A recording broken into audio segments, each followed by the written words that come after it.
And welcome to Church Street Park. Here we are in for match 2 of the T10. This is match number 4 in total. We have the Sultans taking on the Hellraisers. We just had an incredible day-night game early on where we saw the Prism IT Pirates beat the 11 Warriors, led by Abhiram Bolasati, both with the bat and the ball. We look at the squads for both teams, and here comes the squad for the Sultans. And you look at the Sultans, we'll get the two men here in the box with me, Anirudh Bolasati and Abhiram Jarva. Anirudh, tell me the squad for the Sultans. Sultans look to have a very packed squad.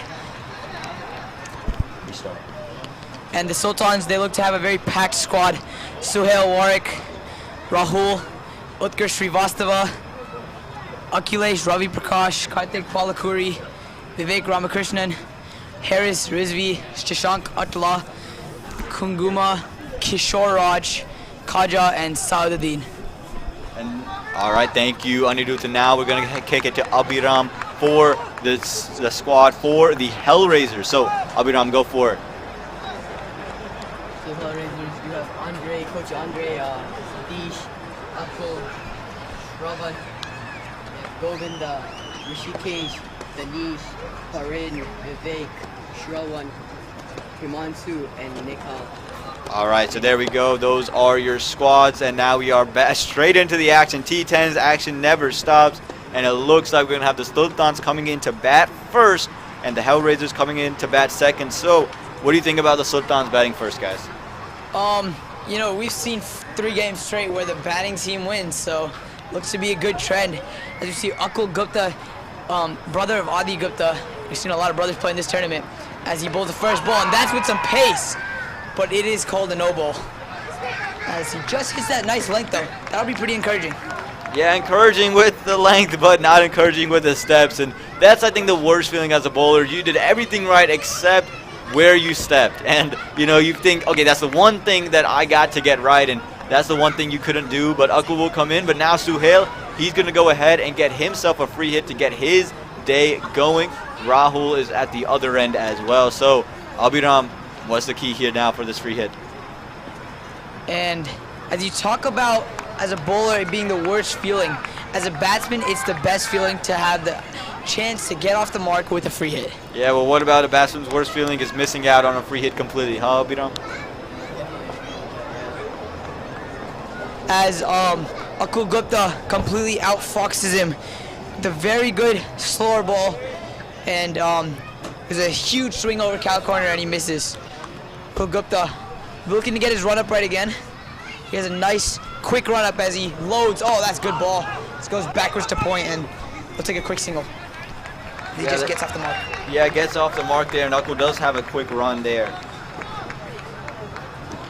So it must be very batting without a helmet, especially to the pace of Akul, who has a very quick bouncer. He has lots of pace, so it might be very dangerous batting without a helmet.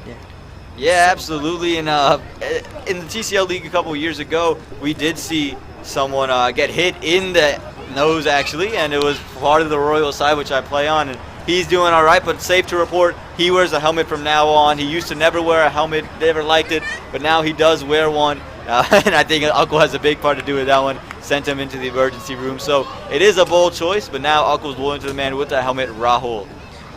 Yeah, we know how fast Akul is. He has some really good balance. He's a tall man. He steams in. Oh, we've seen some really good Yorkers today, and we'll see another one because he just barely jammed that out. Yeah, I mean, it's just quick with that pace, and then the line is just so accurate. It's good to see Akul bowling like this.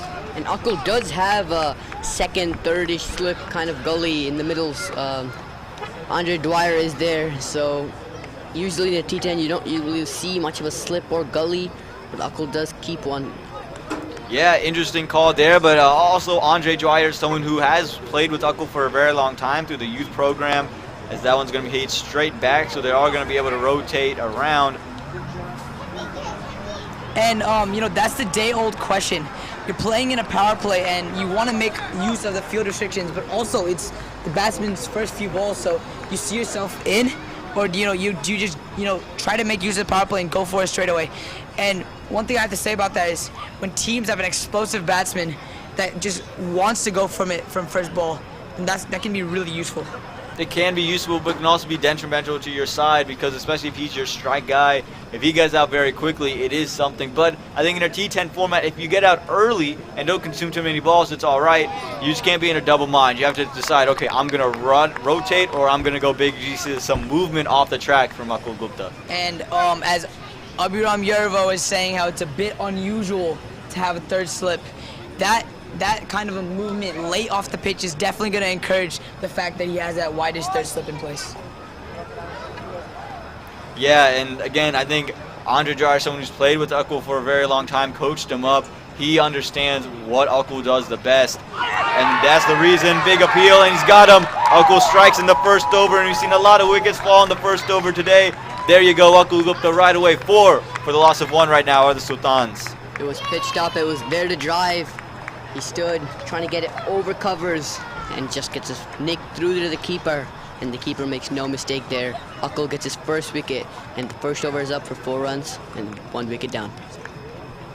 And I probably said this nearly one too many times, but again, very exciting seeing another fast bowler take a wicket, as he's just getting some late movement off of a grassy wicket.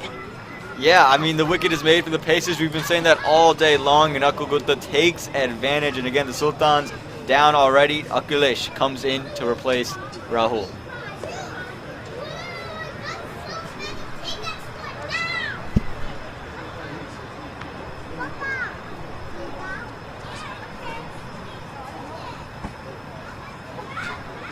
As the bowler change seems to be another pacer. Yeah, it's going to be Akhilesh coming in. Excuse me. They are going to change it up. Akhilesh is the new batsman. We'll see who the new bowler is in a second, but we know Anirudh is excited about it being a pace bowler, and especially someone, a pace bowler has been working on this ground. I think it seemed to be Vivek Ubale. Vivek Ubale, he's coming in to bowl, and he's a tremendous bowler in the local league, so it's going to be fun to come and see him bowl. He's going to be bowling into Suhail to start it off. And, we see a lot of these adult league bowlers playing so much cricket on concrete, and it can be a bit discouraging when you bowl a ball that you seem to think is pretty good, and they just hit away. And as you go on turf, you seem to get a lot more encouragement in terms of the late movement and bounce, as he hits a full toss, slower delivery, I believe, just for single to mid-wicket on the circle. So it is going to be interesting how Sultans approach this batting. Are they going to go like some teams go from first ball? Are they going to go just try to swing, or are they going to try to build a partnership? It's going to be very interesting to find out. Yeah, and I think now is the balancing act, because again, T10 match, and you want to play your natural game, but you don't want to get in a position where you've lost wickets very quickly. Yorker straight away from Vivek Ubale, and just going to be worked away for a quick single. So looks like the Pacers have been on point all throughout the night. Yeah, that Yorker length has been very popular in terms of where the bowlers are going to be wanting to hit. And in the future games, I think if you're a fast bowler watching at home, take note and look to bowl some more Yorkers, because it seems to be working really well, as Vivek Ubale has given 2 runs and 2 balls. Well, I'm sure Anirudh has taken the note that he needs to bowl some more Yorkers when he gets the next ball against the Stars. That one pulled the length back a little bit, just hit the cover. And you can see a little bit of a slower bowler here, Vivek. He's not putting all the pace onto it, so it's making it tough on these batsmen to quite get a read on what he's doing. Yeah, I think that's some smart bowling there. You don't want to give too much pace to the batsman, but you don't want to slow it down too much. So I think he's bowling the perfect pace and good line and length on this pitch. So it's going to be interesting with the matchup between these two batsmen. Absolutely, don't. You got to make sure that you balance it out. That one's hit away. Fielder is there. One bounce straight to him, and a good throw comes in just to make it 1, but some danger for a brief moment. It looked for a few seconds that he was in play, but it just fell short, and he pulled out of the catches. Vivek Ubale so far has bowled a pretty economical spell, but as I'm going to say it again, you have to finish well as a bowler, and in these T10 formats, because you can't give away too many runs at the back end of your over, because that can just give more momentum into the next one. They just drives it down to long off for a single. Yeah, and you say giving up runs. Well, he hasn't done much of that so far. Just 4 runs given up in the over. Akul gave up 4 runs, and then the final one took a wicket. So we'll see if he can continue that pattern. You know the Hellraisers would love it if they can take the second wicket of the Sultans. Again, Akul took his wicket on the final ball of his first over. We'll see if Vivek can continue the trend.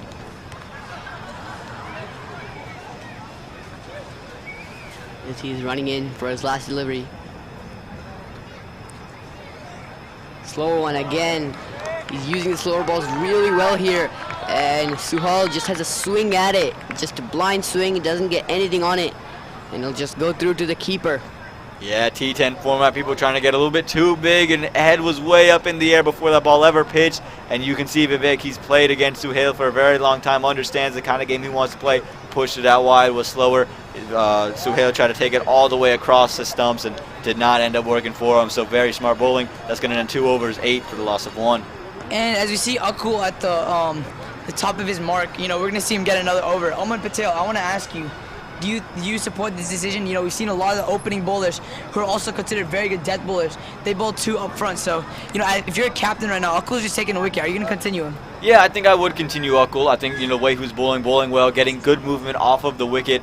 And, I know that he is someone who can bowl really well in the death. But for me right now, I just need to go and I need to create pressure early on. If you can create pressure and take early wickets in a T10 game, the early stages of these games are the most important stages. As that one again, it just worked through point. He's making it tough to score, and don't let them get in a rhythm. Some sloppy work in the field, allow them to come back for 2. But again, if you can create pressure early on, you're going to win this match. So Akul, he's firing on all cylinders right now. Let me continue to bowl him.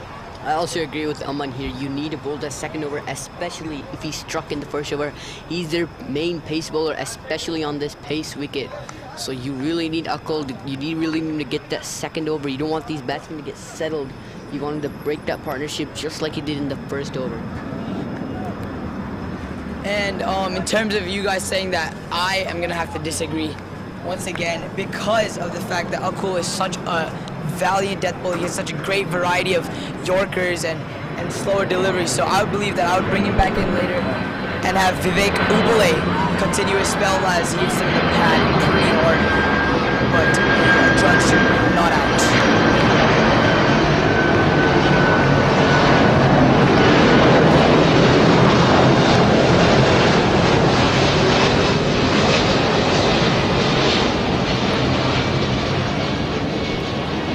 Well, I do go out and look for you're talking about death bowlers. So you're looking at this squad, and for death bowlers, I think Rishikesh Neopande, who's not traditionally known as a bowler who can bowl in the death, in a format where they're going to go all guns a-blazing, that is someone you can consider. Also, as that one it pitched short, and you can see the pace of Akul. You also look at a Shravan, who can come in and bowl well.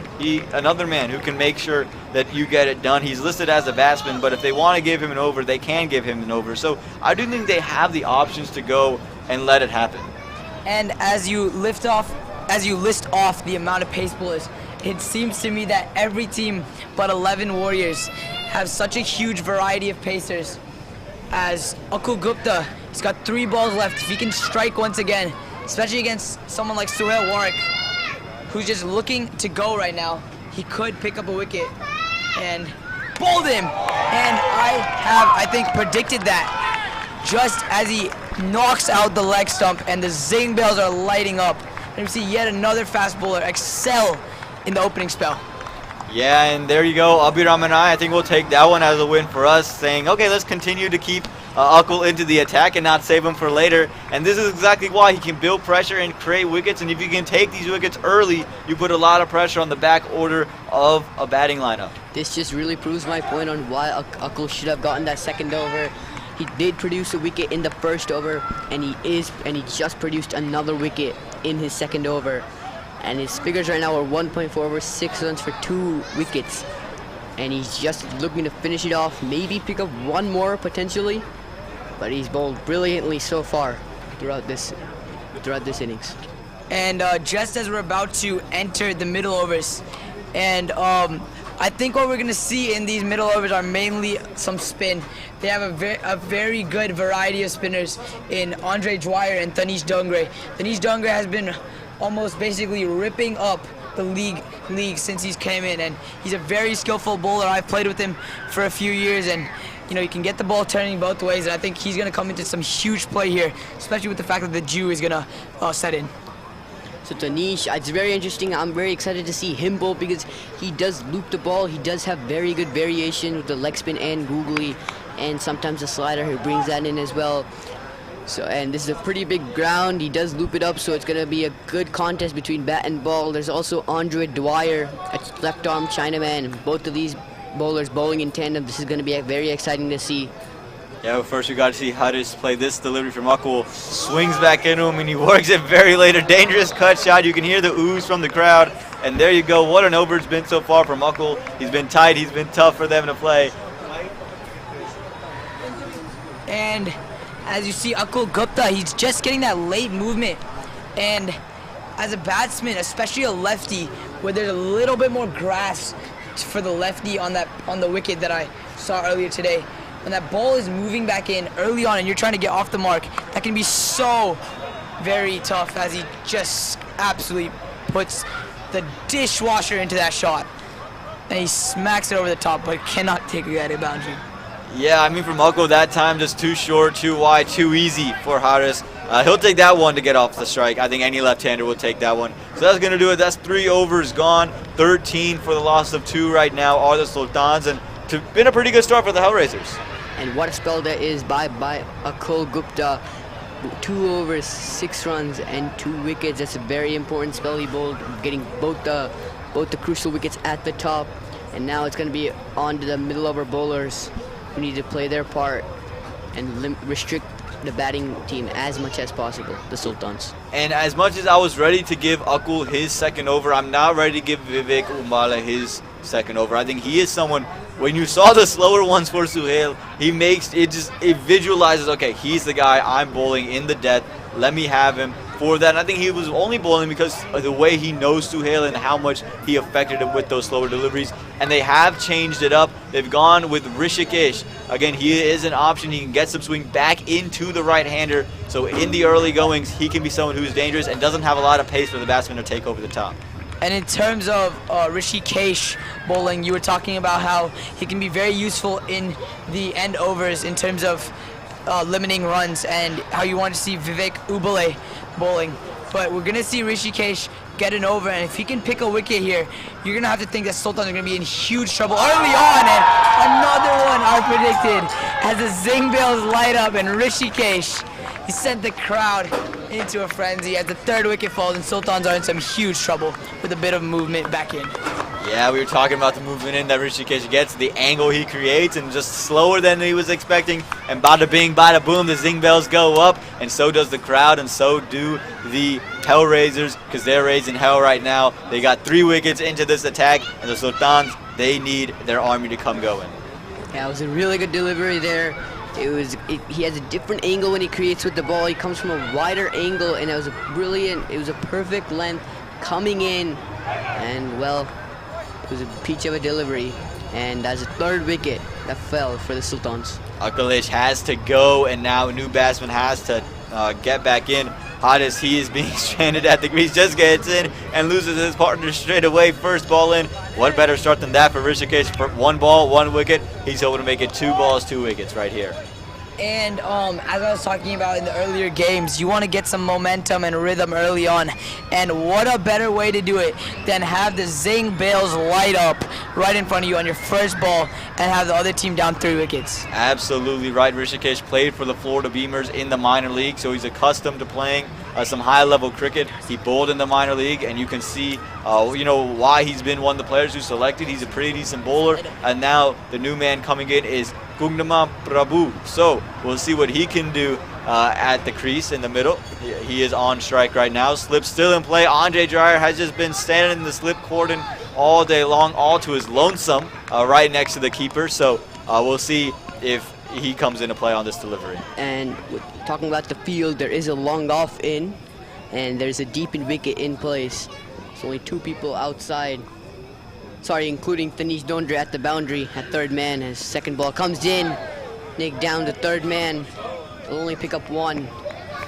Squared himself up there. He thought, I don't know what he was thinking. The back foot moved first and almost caught that edge that went to Andre Dwyer. But now the lefty on, and Rishikesh gotta love this because no more fear of going wide down the leg side. And in terms of you saying Rishikesh could go wide on the leg side, for the righty, if I'm the captain, I'm taking that first slip out of play and putting him to a short fine in order to save more boundaries and bringing him right back into that lefty. Because when the ball is moving away with that angle, he could just edge off. I definitely agree with Anirudh here. I don't feel a need for a slip for Rishikesh Nirupane for the right-hander. But for the left-hander, I do feel that the slip is going to create a pretty big impact because he definitely does swing it out, and there's definitely a chance for a nick. And he runs in, it's wide, and the keeper a bit lazy there, and that's going to go away for 4. Does it? Oh, he saves it with his foot there, Andre Dwyer, and they will pick up 2 runs there. And good fielding there. And commentator's curse. I mean, I was like, no more worries about wides down the leg side. First ball straight up wide down the leg side. But if you were looking at how Andre Dwyer was stood in the slip cordon, you can see he was very wide. And again, it's because of the angle Rishikesh creates. And again, the idea for him is to pitch it on that good length line and just to get him to continue to drive it and continue to find that thick outside edge back out to Andre Dwyer. He's a little bit straighter now after that, but you can see him moving wide out once again. Just adjusting the field, and I think he's now going to move to a fine leg position because of that delivery. Yes, he has. So interesting change of the field, and we'll see how much tighter he holds to that middle stump now, Rishikesh, without a slip in play. Yeah, this does give him a little bit more protection. A sweeper has also been brought into play here. So we have a sweeper, a deep in wicket, a short third as he runs in, full toss, work through mid wicket. They're going to push for 2. They should get it. And they do. They do. It was a pretty close chance, and then they do get 2 runs. Yeah, 2 runs indeed. And again, it's been a good over for Rishikesh. Now he's again continuing bowling to the left-hander. And if they could pick up 1 more wicket here, you feel the Sultans, they are really out of this one. To be 4 wickets down in the 4th over, it's just not what you want. You can see his skipper coming, just having a word with him. Okay, how do you want to adjust it? And they add another fielder to the leg side. So again, I think he's going to try to hold a tight line around that leg and middle stump and just allow Harris to continue to make some room and move it to the offside and maybe open up the stumps. Yeah, I do agree. I think they are trying to bring pressure because sweeper just comes in. He's edged it down to fine leg. It should be go all the way. Yes, it does go for 4. So that will be the first boundary for the batsman, trying to get some momentum coming in. Yeah, and I don't know if you'd call it momentum. Yes, a boundary is a boundary, but if you get it off an inside edge, I'm not sure how much momentum that gives to you. It is going to be 4. Is it going to just be 1? I believe it's just 1 run there. As you talk about in terms of inside edges going to boundary, you know, for a batsman, when you're not getting the ball away, your thinking is a run, and I'll take anything I can possibly get. Absolutely, don't want to build pressure out there. They took a couple of 2s just a little bit ago, but now they do sneak away for a single. So now the right-hander back in. Rishikesh had his most success against the right-hander, taking the 1 wicket. So we'll see what he's able to do here. And again, full. They want it, and it's spilled. I'm not sure what the call is from the umpire. Hasn't gone up, and I'm not sure if it's because the bat hit the ground or if it came straight out of the keeper's hands, but it's not going to be given by the umpire. And so far in back-to-back innings, we've seen some slow starts, and you know, we see how much that the start can hurt you, because we saw in the first game 11 Warriors, they had a bad start in their first innings. They had again another bad start in their next innings, and they lost, you know, hugely. 28 runs doesn't seem like much, but in a T10 game, that's a lot, because that's about 3 runs and over. And we saw Rishikesh attempting the Yorker there, making the note that Anirudh was saying, 1 more Yorkers here in this T10. So there you go, 4 overs gone, 20 for the loss of 3. So Rishikesh, he is bowling really well here. It's angling in and then just slightly moving out through the air. So I think he should be continued. He did pick up 1 wicket in his first over, went for 7 runs here. Seems that Andre Dwyer is getting the ball. We talked about him earlier, and Abhiram Yeruva mentioned how skillful he is in terms of his variations and how hard that angle can be to play for both lefty and righty. He has a nice loop. He has a nice variation as well. I definitely think that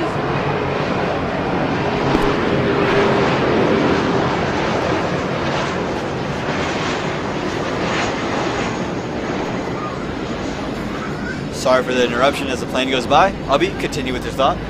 So I definitely think that his googly to the right-hander is going to play a big part, because I feel like because in this format, a T10, they're just going to look to slog, they're just going to look to hit, as he does give some air on the balls.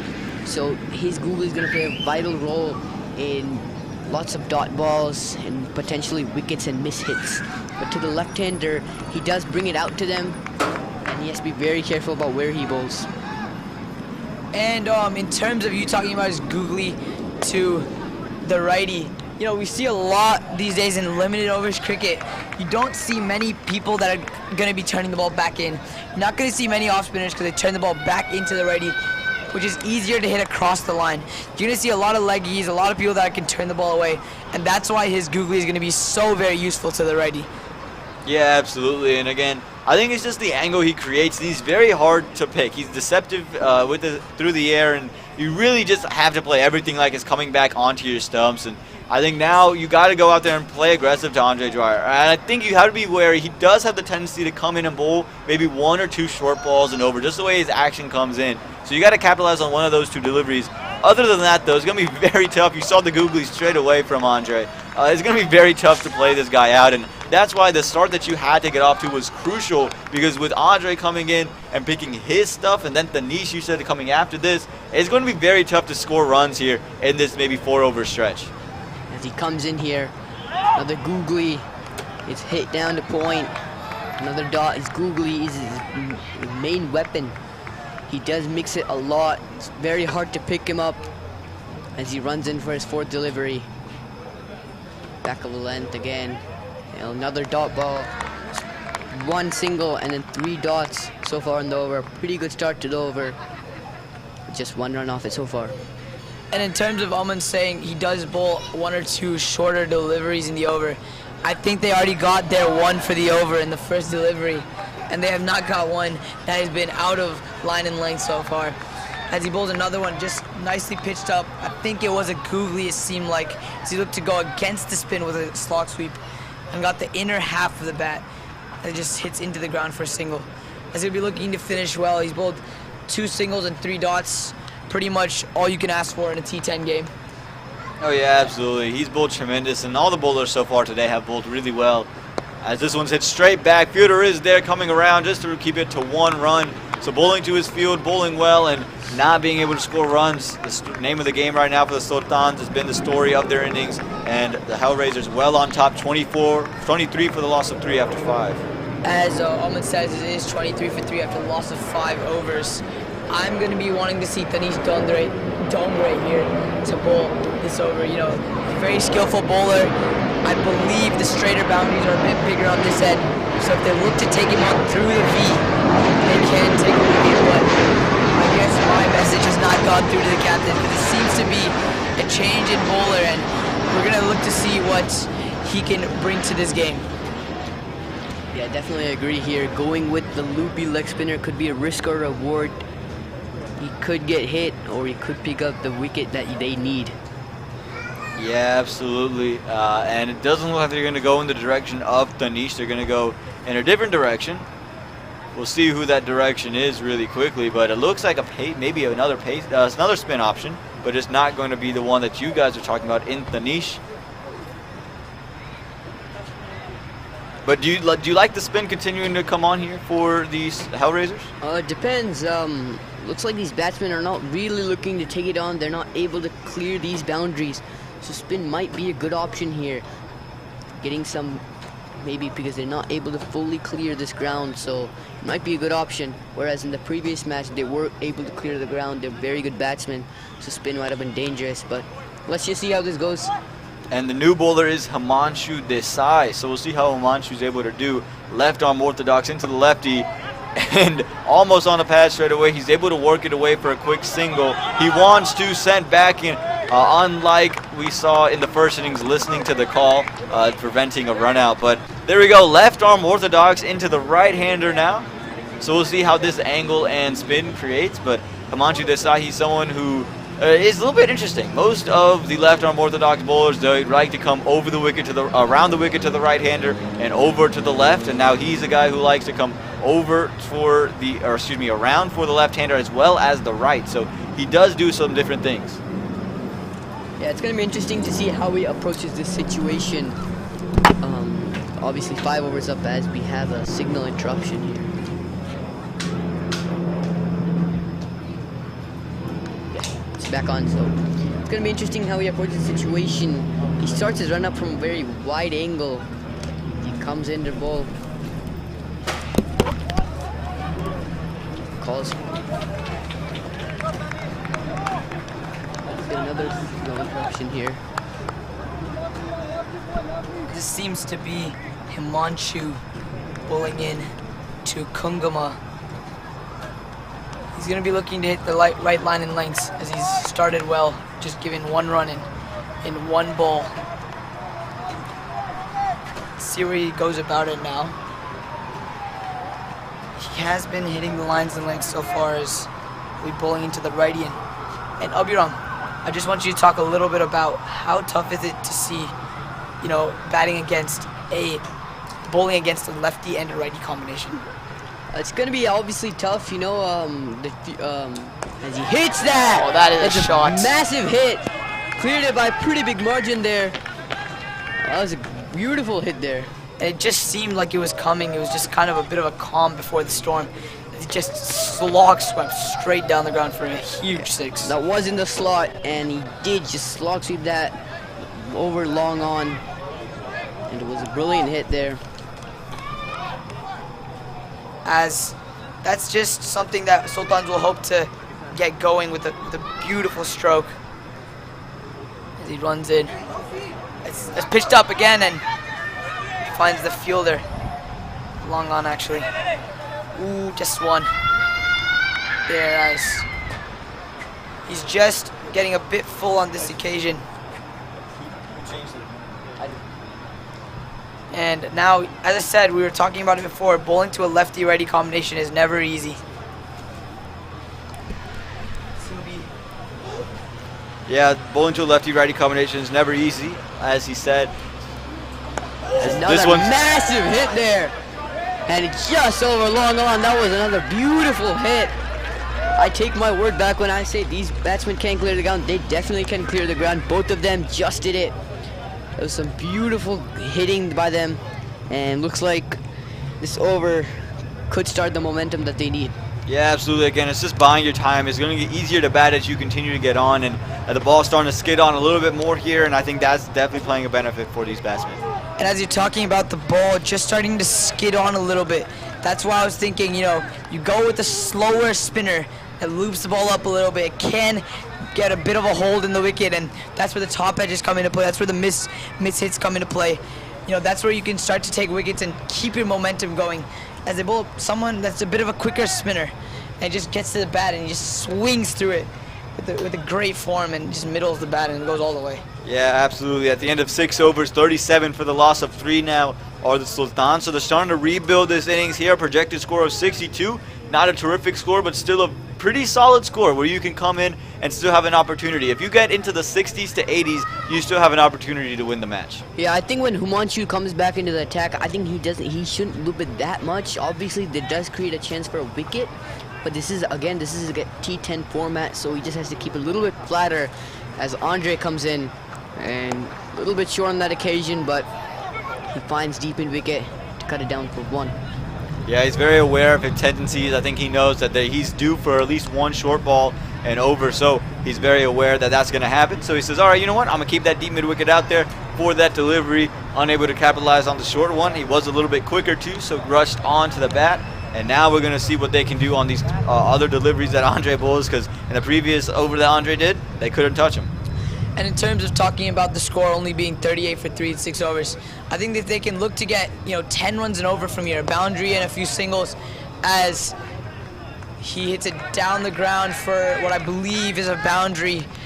They're going to be looking to, just get 10 runs and over and look to boost their score to the 70s and 80s range that we've seen a lot in these games. Again, showing clean striking from the batsmen. When the ball is pitched up, they are swinging their bat and they are connecting. So I think he has to bowl a little bit flatter in that back of the length line to not give them that full arc. And I'm going to have to disagree with you there, Abhiram Yarva. I would like to see a little bit of loop. It seems that as the pitch is starting to skid through and the ball is flat, they're able to swing through it nicely. And that's why I'm going to go back to my statement before. Bring in Tanish Dongre, give it a little bit of loop, turning the ball both ways. That could be dangerous as he misses out on a foolish delivery. Yeah, and I think right here, hitting that good length is where you got to be all night long. The ball is going to rush on. If you can get it move both ways, now the batsman's forced to commit one way or another, and you can get it to slip through the gate, catch an outside edge. If you can just hit that full of good length area, you're going to be just fine here as a spinner. It's going to be pretty interesting. Again, Harris, he's hitting it really well, the ball. Andre is giving some loop as he hits it to covers for 1 run. So you can hear the crowd starting to get up here, the kids. It's always a great sign to have kids here watching some cricket, enjoying the playground. But yes, they are into the cricket. They like to see the balls flying. They like to see the shots hitting the wickets and the zing bells lighting up. So it's a great spectacle at Church Street Park. And, I think back to when I used to go to my brother's games when I was younger. Though I was always playing in the playground, watching the game, you see a few balls here and there, and that's what makes you fall in love with cricket. And I did want to talk about something. You see the sweeper in play today. As I said, in the first game, in the first innings, we saw a bit more of an extra coverage for the foolish delivery. And, as we talked about Coach Andre, he is due for a few short balls and an over. So with that deep cover point, deep coverage for that cut shot, he can be a lot more free in terms of where he wants to bowl. Absolutely, and that ends 7 overs, 43 for the loss of 4. And we'll see if the bowling changes come through, if they're going to go Tanish, or if they do go in the direction of Himanshu, or if they just surprise us and go with a bowler we have not brought up yet. It's going to be interesting when or if they're going to bring on Tanish Dongre. It's going to be a very interesting matchup, as I said. Gives the loop, he has the variations, the leg spin, the googly, and the potential slider, which he does bowl. But these batsmen, when the ball is pitched up, they really are swinging at it. So it would be interesting when or if they're even going to bring on Tanish Dongre. It looks like they're going to bring on Rishikesh Neopani. Rishikesh, he's going to come back into bowl Rishikesh. So, again, it's an interesting move here, bringing Pace back on. Pace has worked throughout the day, and the angle he creates can be something that, even when the ball is necessarily not new or not swinging, the angle and how wide he gets to his crease and the angle in which he brings it back in can create problems for batsmen. So we'll see what he's done. It's the left-hander bowling. He was very tight to that leg and middle stump line when he was bowling to him earlier. So we see if he continues to do that. But the offside is littered with fielders right now, so we'll see if he starts to move it a little bit more towards that off stump. I definitely do agree with Aman here. It's not just about pace and swing. It's about the angles as he runs in, and he gets clean bowled. Rishikesh Nenu gets a second wicket here. He just had a wild swing at that for the second time today. The middle stump gets on the ground. And the crowd, they really are getting excited here. And you can hear the crowd and hear this right now. I told you the angle was something that can create something. And Haris, he was right there. He was ready to hit it straight back. He swung through head down, but just the angle late of that delivery just moved away, hits middle and off, and crashes it off. And the zing bells light up, and now you can hear the crowd start to get excited here at Church Street Park. And I was just about to say that I was pretty disappointed that I didn't see Tanish Dongre coming to the attack, but I guess I was wrong on this occasion as he picks up another wicket on his first delivery of his second over, and the crowd is really getting into it here, and we see that so many times here in Church Street Park. I think Rishikesh, I think you don't really need pace, you don't really need swing. It's just like, for example, Kyron Pollard, he doesn't have the pace, he doesn't have the swing, but he uses the angles, he uses the cutters, he uses the leg cutters, he uses the slower ones, and still produces the wicket and produces the tight runs and keeps it tight. So I think that's what Rishikesh is doing here. He doesn't really have as much pace or as much swing. He does have swing, but it's about the angle he's creating and the smartness of his bowling. Absolutely, and the crowd, they are cheering for the new batsman, Kishore Raj. So we'll see what he's able to do, if he's able to electrify Church Street Park, or if Rishikesh will get the last lap, angled straight into him. Appeal straight away, and look at that, went for the Yorker right away, listening to Anirudh Bolasetti. The Yorker has been a popular length today as, I just want to kind of swing back to the batsman at the crease. Kungama Prabhu, he has just not been able to really get going too well. He's just been a bit run under a ball. And he'll be looking to settle himself in these last a few overs. He'll be looking to really start to get going. As Kishore Raj seems to be a very popular person here today at Church Street Park, and the crowd is going wild every time, we've seen a bit of him. Yeah, the only time they were like this is when Abhiram Bolashetty was lighting up the stumps. So it looks like Kishore Raj has his own fan club, and it's rivaling that of the youngster Abhiram, who had an incredible day today. We can't even talk about how well he's done in the opening of his T10 career. But now Rishikesh, he's going to be bowling to Gangama. So we'll see what his crowd reception's like if they go ham for him too. Try some innovation and doesn't really find anything. Finds maybe an outside edge off of it. So trying to do some different things. Danish is out there to field it just to keep it a 1. And we've seen in these last few games that a lot of these adult league players, when the youth are in the deep, they've looked to take a double. And we see Tanish Dongre doing some flawless work out there just to get a quick throw in. And he's put in some really good effort in order to stop that double. Yeah, I definitely agree. He's also aware that they are trying to get a double on him because obviously under 15 they're not as strong with their throws. So he's aware and he's picking the ball up as fast as possible and throwing it into the keepers to prevent that too.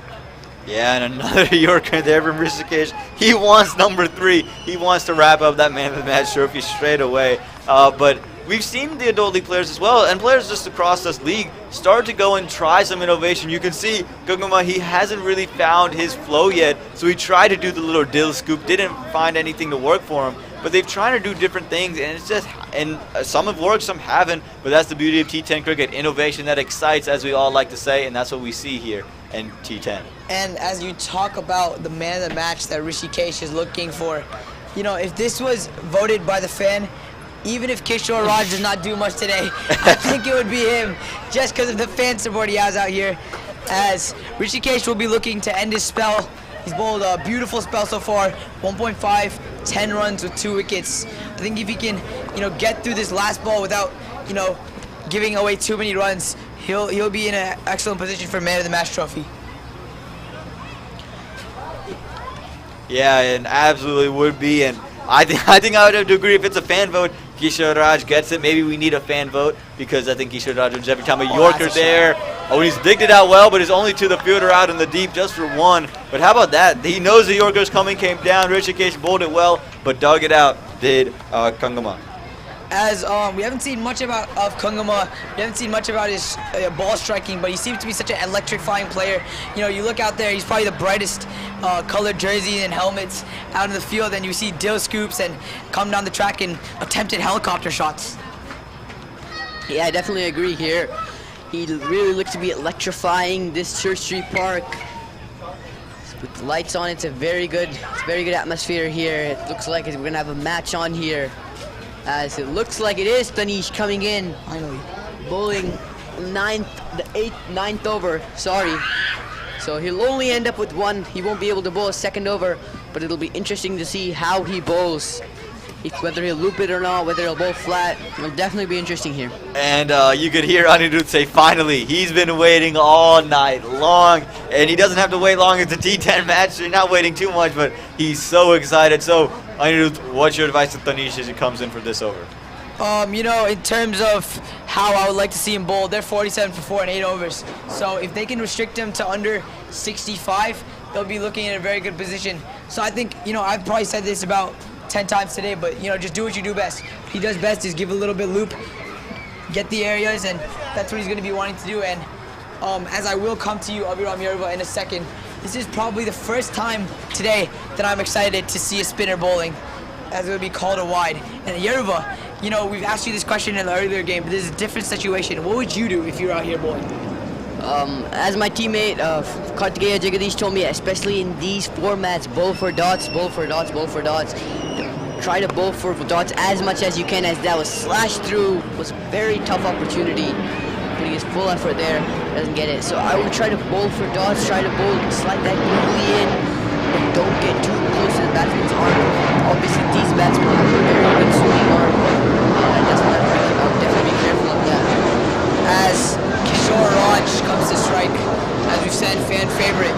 And Tanish Dongre, you know, we talked about how good of a googly he has, and I think I would like to see him slide one in right now and look to, you know, get a quick wicket here and put them right back on the back foot entering into these last few overs. Yeah, 9th over here. Sultans need to get a move on. Came down the track and missed out on everything. Made it into a juicy full toss for himself and was almost dismissed in the fashion we saw Kirk Thompson dismissed yesterday, missing out on a juicy full toss. Yeah, that one was there to hit, and as a batsman, it gets in your mind. You're thinking, oh man, that's a 6 ball, and Tanish Dongre, you know, he'll be happy that he came out of it with the dot as he pulls another one. That's a nice length, and there's a man down there.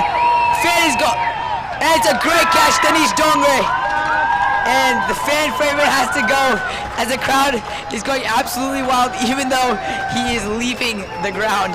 I don't think I've heard more sound straight off of the bat from an audience. They didn't even go anywhere, and they were all cheering, oh, it connected, and they all thought this was gone miles, but terrific job done there out in the deep. And Tanish brought in, like you said, and boom, gets wicket number 5. And I talked about the full toss that he bowled before, and that does kind of affect the batsman's mindset. So he does, Tanish Dongre does pitch it up, he does give the loop, and does entice the batsman, and he does go for that big shot.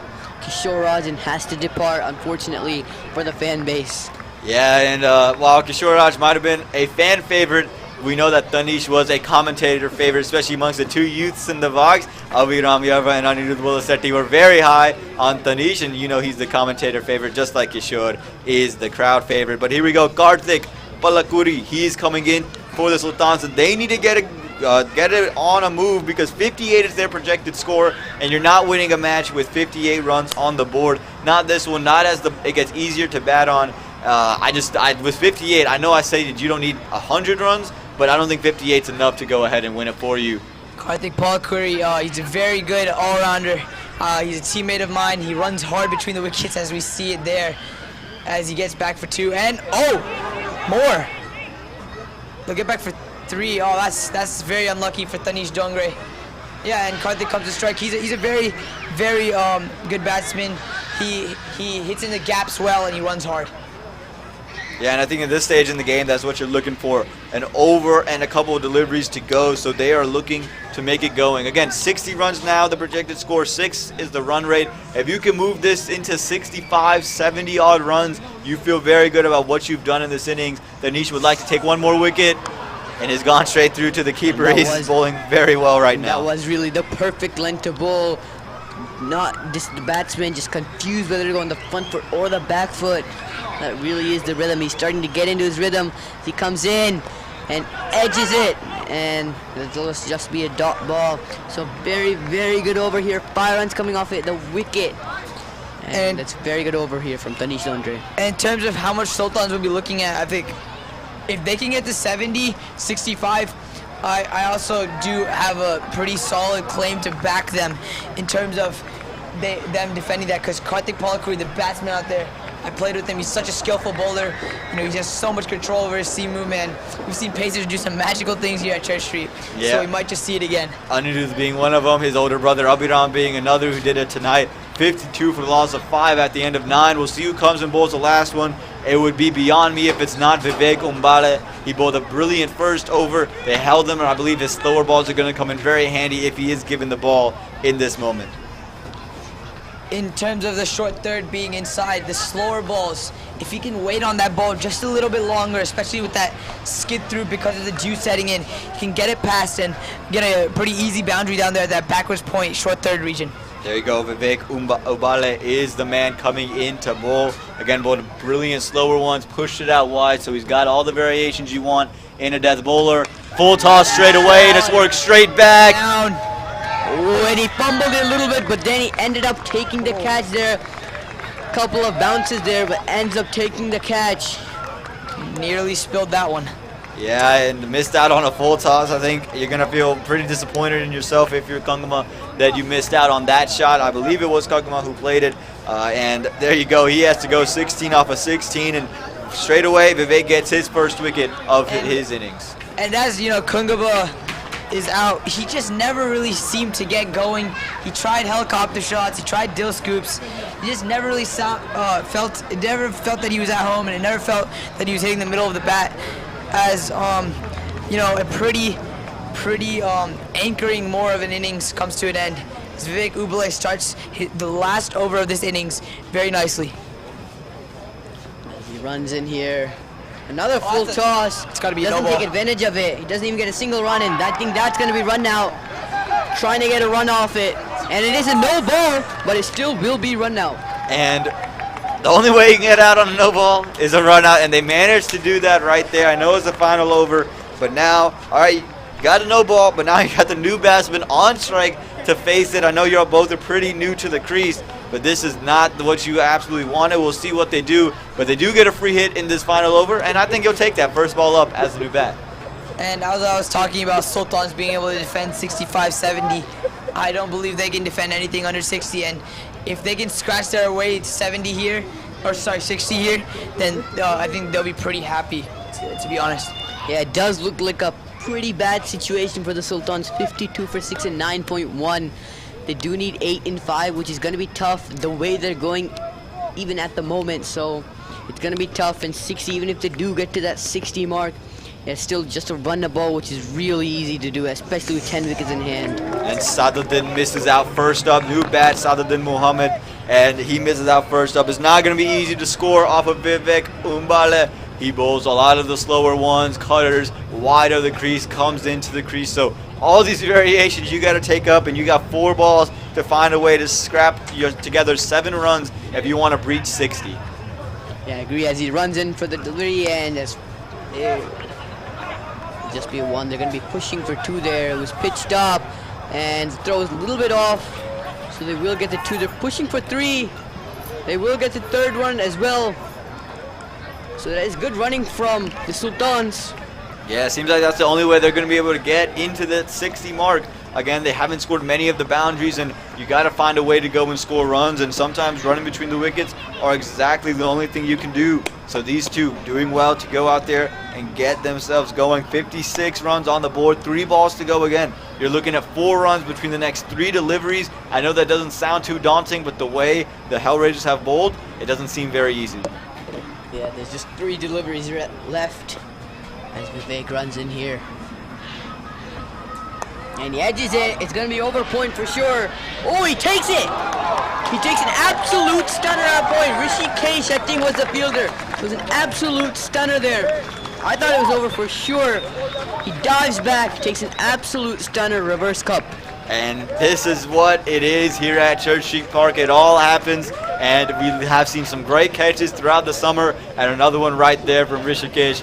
He goes backward point. It was chipped up in the air, diving backwards, just snags it out of the air. Looked like an NFL wide receiver, and there you go, 2 balls, and you have 4 runs to get to breach 60, 8 wickets down for the Sultans, and now they're struggling as that is the end of Saduddin Muhammad. So new batsman coming in, and I believe he's going to be the man on strike as well. So there are 2 balls left, and they're just going to try to make the most out of it, the Sultans. Again, they need 4 if they want to get to 60. And he tries the scoop, and it does work, and that will be 4, and that is 60 up for them. Not much to celebrate, but it is some goal that they've achieved. And Shank Reddyatla, he's a good player. Played with him in my adult league team as he's on the other end. He won't be facing a ball as Vivek Ramakrishnan just makes some space and hits a little scoop. And that's giving him 4 runs. It's going to be looking to end with a big hit. That's what I hope to see. Slower ball, well bowled. All he can get is just a single. He's running back hard. I think that was a wrong end. Keeper's end would have definitely been out. They'll be looking for the 30. He's running in. Has he? That should be out. John T. Rhodes X there from the fielder said we're not taking any messes with throws. We're running it in, and he was on a sprint there. So there you go. That is the end of the innings. They do end up scoring above 60, so it is a defendable total that they've put out here. We look at the batting sides. We're going to let Anirudh give you the batting figures, and then we'll let you get Abhiram give you the bowling. So Anirudh, kick us off. Yeah, Sultans end at 62 for 8. Suhail Warwick opened with Rahul Mundal Walker, and they both were never able to get going. 4 off 10 for Suhail, 1 off 3 for Rahul. Akhilesh, Ravi Prakash, 4 off 5. Harris Rafi, 19 off 14, the pick of the batsman. 16 off 17 from Kunguma, 2 off 5 from Kishore. Ducks off 2 balls for Karthik and Saiduddin. Vivek, a nice little cameo at the end, 9 off 4. Run out, and Shashank Atla, 0 off 0, never got strike. So then we bring in Abhiram in for the bowling figure. So the bowling figures for the Hellraisers is pretty solid. Let's see. So Akul started off here, and he bowled brilliantly at the top. 2 overs, 8 runs, 2 wickets, getting rid of the 2 main wickets, the 2 crucial wickets at the top. Vivek also coming in, 2 overs, 14 runs. He bowled well in the death end in the beginning. Rishikesh came and played his part too. Also took 2 wickets, 2 overs, 11 runs. Andre and Tanish also played their part. Andre bowled 2 overs, 9 runs, and Tanish did 1 over, 5 runs. And I think that pretty much summed up the bowling. All right, so there we go. We'll get you back in for the second innings in just a little bit. T10 here at Church Street Park. Brilliant stuff. 62 in the 10 overs were the Sultans. So we'll see if the Hellraisers can come back and chase 63.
आपको बोला मैंने बोला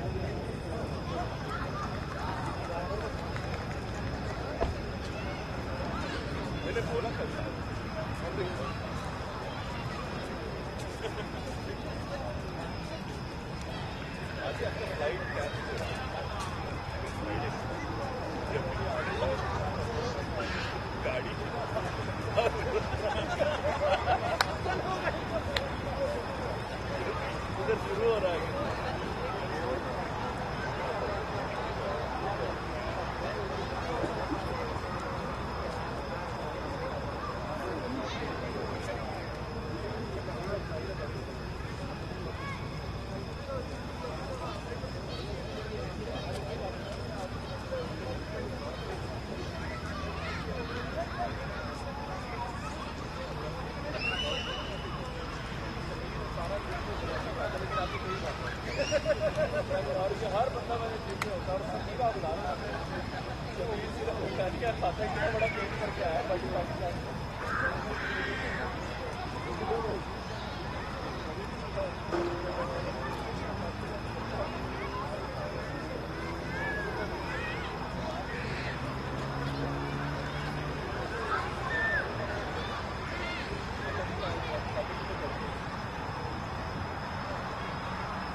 And welcome back to Church Street Park, where we have the second innings of the match between the Sultans and the Hellraisers. The Sultans scored 63 in their first inning, or 62 rather, and the Hellraisers are chasing that 63 down. Right now, I welcome Anirudh Bolasatti back into the box. Anirudh, what do you think the Hellraisers need to do in this chase? As the first ball is being bowled, a lot of people are going to be thinking that it's going to be a tough task for Sultans, but I will take the other side of the opinion, despite the four that just happened. I think it's going to be just as equally as a hard task for the Hellraisers, as 63 on a pitch that's acting a bit uneven. There's a bit slowness in the wicket. They're unable to really get the ball off the square. Well, right there, they definitely got the ball off the square. Govinda sending that one away for 4. Govinda and Shravan Gadepanarvar. He is the man who is out there alongside. So, we'll see what these two openers have to do. They need to get off to a better start.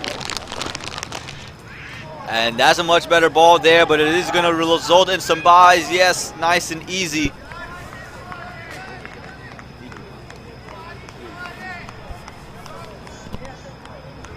So there we go. Now we're going to get our first taste of Shravan.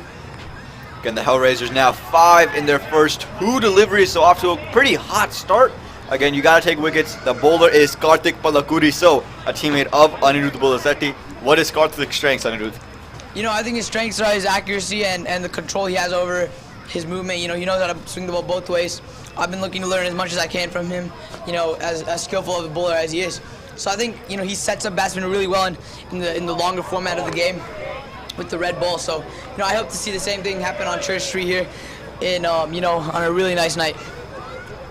Yeah, absolutely, and I think that's going to be key.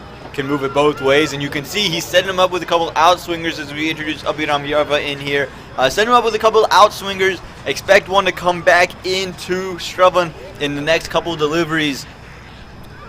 There it is, but it's dealt well by Shravan. A tad bit too short, and it's worked away through point, and it looks like that one is going to run away for 4. It has, so the second boundary of the over comes up for the Hellraisers.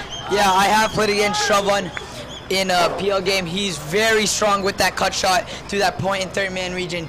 You just cannot give him anything there. He'll take complete use of it. Yeah, I agree there. It was pretty short ball. He just cut that very powerfully. And once that was in the gap, we all knew it was going to be 4. Absolutely. On this ground, if you get into the gap with decent timing, it's gone forever. And again, I think we were all ready for the in-swinger to come in. Had he just butted a touch fuller, then you testing the batsman now, but that was just too short, moving well away, but it's going to be signaled wide by the umpire. It is a close call, but he does agree with it. That is wide there. So there you go. 10 runs in the over for the Hellraisers, and they're going off to a flyer of a start. Yeah, Karthik just bowled one that just moved away. I think I can expect to see one more that's going to go away, and then hopefully we'll see one that comes back in. He's very skillful in terms of the way he uses those in-swingers and out-swingers as that's hit over. Oh, it's dropped, and you cannot drop Shravan. We did that mistake in a PL, and he made us pay. Oh, man, that's got to be frustrating. So how about this? You leak in runs to start, and then the worst time you get something to go, straight to the fielder's hands, and he's put him down. You just can't have this, especially in a short version. We said mistakes are amplified. Your successes are amplified as well, but this is a huge mistake, and they give Shravan a life, and 1 ball to go here in this first over. Shravan, second chance, and try to work it through point again. Not able to do so, so at the end of 1, Hellraisers 10 without loss. 10 without loss, and it's a flyer of a start. It's just under run a ball now, so they don't have to do anything fancy. Just look to take the singles, get the odd boundary, and I think it'll be smooth sailing from here on out. That's what I was just gonna say here. It's not anything. It's not a mammoth task ahead of them. Because it's T10 doesn't mean they have to go from first ball. It's only a run the ball, and they have 10 wickets in hand, so they don't have to go swinging or anything. It's just a run the ball. Yeah, so this would, if done, be the first successful chase in the T10 tournament here at Church Street. We've seen some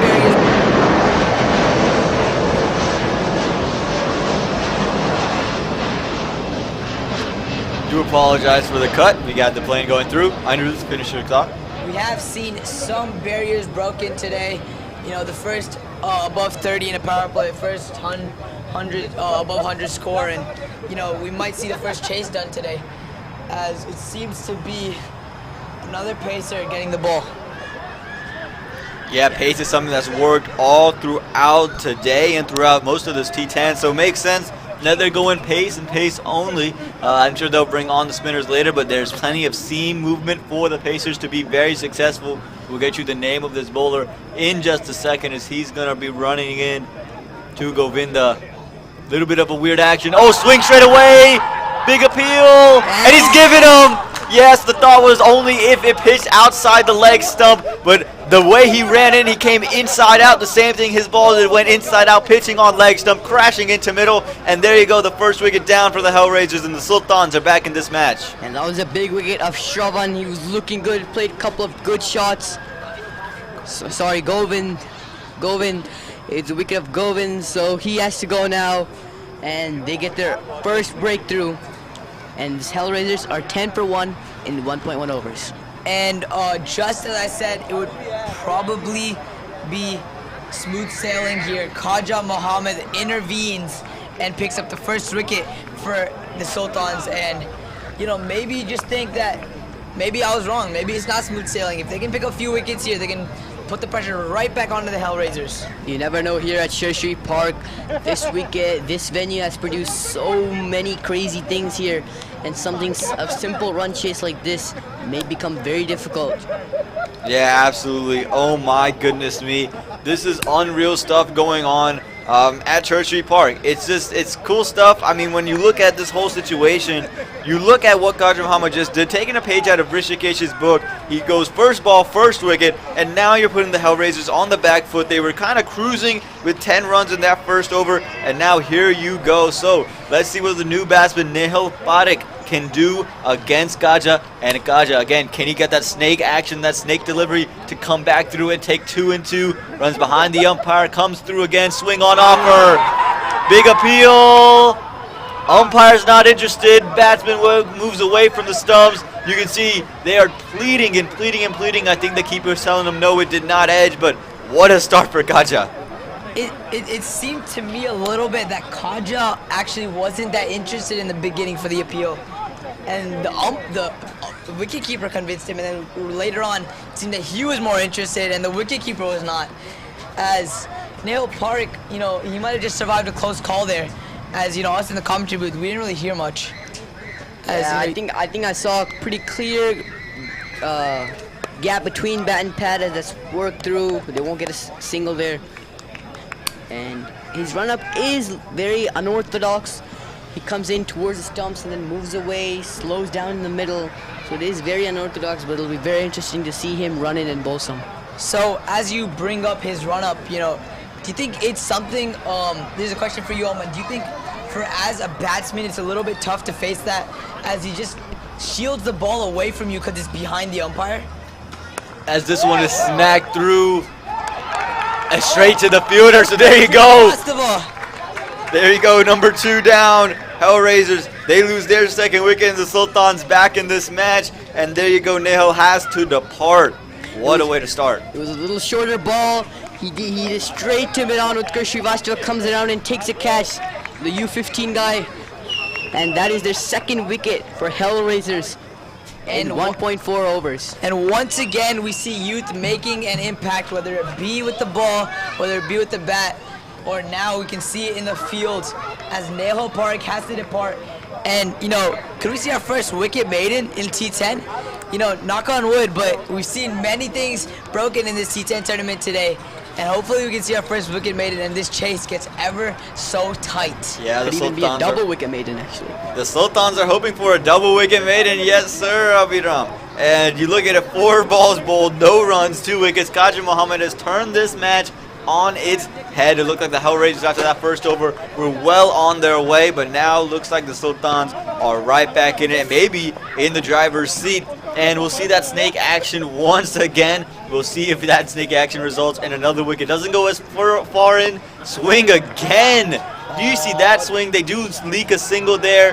Utkarsh unable to pick it up, but man, oh man, that swing on that one, it started outside the leg stump and was played on middle and off. And yeah, I'm going to ask you that question once again, Oman. The way he runs in with the ball behind, he almost shields it from your eyes. As a batsman, you want to have sight of the ball at all times, and he kind of shields it behind the umpire. As a batsman, how could you imagine, combating that? Yeah, I mean, it's something you see in international cricket. You look at the Sahir Khans of the world, the Jimmy Andersons, and, I think you got to just look at it right as he's releasing it. I know you want to see it very early, but I'm not sure how many batsmen pick it from when the bowler's running up anyway. I think it's when they get close to you at that arm's at its highest point that you're starting to pick the delivery. So yeah, shooting it's great, but right there is when they're picking that delivery. And I think a lot of these guys are just assuming it's coming out. And there you go, 1 over done. And they do sneak a single, so no double wicket maiden. 11 runs and 2 wickets after 2. And I look at that from Shravan, and he looked a bit tentative on the front foot. That was what you would call a bit of a half volley, and he just didn't really get into that ball, and he just pushed at it. Yeah, and I think sometimes when your team is struggling, you kind of go into your shell. You're like, okay, let me not lose a wicket. Let me just play it out. Let's play this over. Let's not get a third wicket. And sometimes, it works out. Other times it doesn't, but I think that's the mindset. They were like, okay, let's just finish this over. Let's just get out of this without losing another man. Yeah, I definitely agree. This was a really brilliant over. 2 wickets, only 1 run giving by Khaja. So this is the over that they wanted, especially putting up a low total of 60. This is the overs. This is the type of overs they want. They want these very effective overs, less runs, and they want those wickets. They want those breakthroughs. And it seems to be a change in bowler. Shashank Reddy Atla. He is very skillful in terms of hitting that length. He bowls a very hard ball. He might not be the fastest in the league, but in terms of that extra bounce he gets, it can be very tough to hit, and he can build some real pressure here in this T10 game. Well, the train making his entrance known. He runs in more pace. Oh, outswing straight away, just fetching at it. Spot on was. So there you go. The Sultans have really come back in this match and come back in a big way, because not only are they back in the match, they are in the driver's seat of this match, and they are ready to pull this one away. That's what I was just about to say here. They only put up 60, but they are not letting this go. They're not letting this slip. They're going to fight as hard as they can as he runs in for the next delivery. And a brilliant peach of a delivery. Just beating the bat there. Nothing much you could do about that there. Nipping away just a little bit. And this T10 bowling looking more like England Test bowling. The way they're squaring up bats, and the way the ball is moving, it doesn't feel like this is white ball cricket. It feels like we are in the middle of red ball cricket at the Oval. Unbelievable stuff here from the Sultans swinging this ball. And to expand on that, that was an absolute jaffer, and just again brings back my point of extra bounce. He just hit a foolish length and got over the stumps, and he just tucks it to extra coverage for a single. And Shashank here, you know, he's played against Shravan once.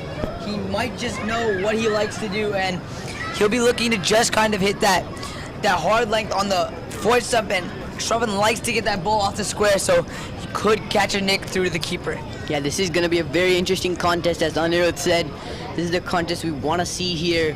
One of the best batsmen versus one of their best bowlers here.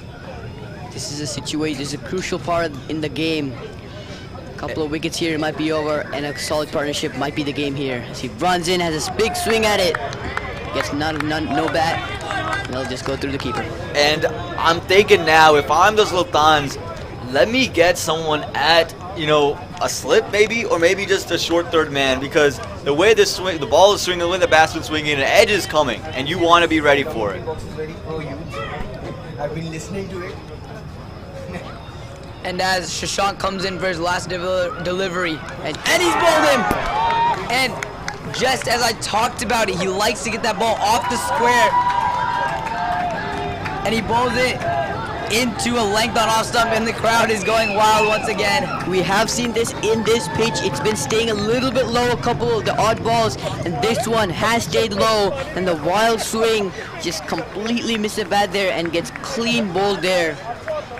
I was thinking maybe you get an edge for the wicket. No. Cleans him up. And as the zing bells light up, so does the crowd, as they are just enthusiastic about this Sultan side that are absolutely putting on a bowling clinic. Didn't quite do it with the bat, but my goodness me, are we in a position where these two teams are kind of mirroring each other?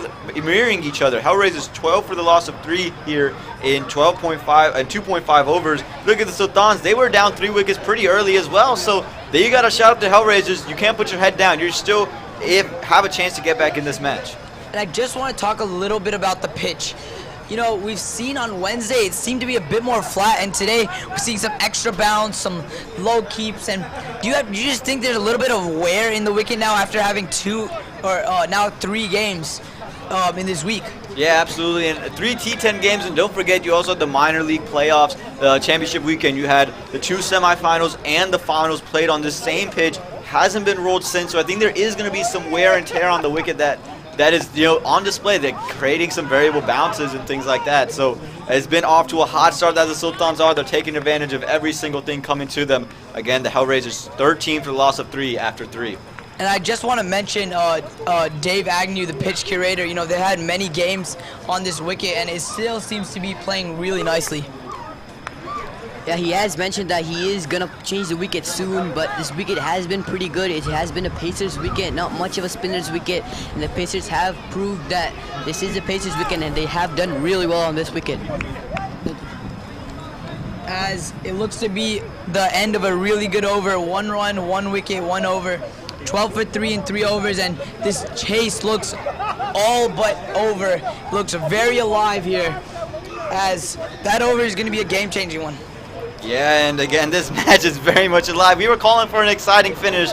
Well, are we in store for the Hellraisers? They're not out of this by any means, and the Sultans have climbed their way back into this one, back into the driver's seat. We'll see what's able to happen again. 3 overs gone, 12 runs on the board, 3 wickets, and we'll see who the new bowler is. I think you got to go back to Kaja, and I think they are going back to Kaja. The way he bowled, the way he's swinging, you have to. I mean, he just took 2 wickets in an over.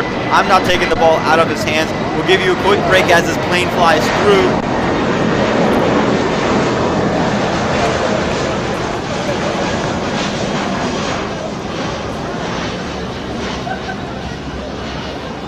Yeah, and we welcome you back. And again, that one went for a wide, but you can see the thought process. He's going to push it out, drive the leg stump, and let it swing back. So that wide you don't really mind. Yes, you mind the extras, but you're going to feel pretty okay because you did get some nip back. Yeah, I think it was the right decision. Just like in the last match, we decided that continuing with Abhiram Bowler City is the right decision, and in this match, continuing with Akul Gupta was the right decision. They both have paid off when they both brilliant overs. As he does get a wicket, that just proves my point once again. The person who has delivered in their first over has delivered in their second over. And he has picked up his 3rd wicket in 1.1 balls. And he is rivaling Abhiram Bowler City. We didn't think anyone was going to touch his figures today. Took 4 wickets. Well, he's already at 3, and he's got 5 balls to go. This is his 3rd wicket. He took 2 in his first over. He's taken 1 right here. And right now, the Hellraisers just trying to survive these overs. He's on pace. I mean, he's on pace to break it at a much better economy rate. Abhiram, watch out because your figures for the best figures of the tournament that belong to you is about to go to Kaja Muhammad. Going into this T10 tournament, I expected to see a lot of man of the matches coming out with the bat. But again, with Kaja, possibly able to steal another man of the match as the second Shravan on this team comes out to bat.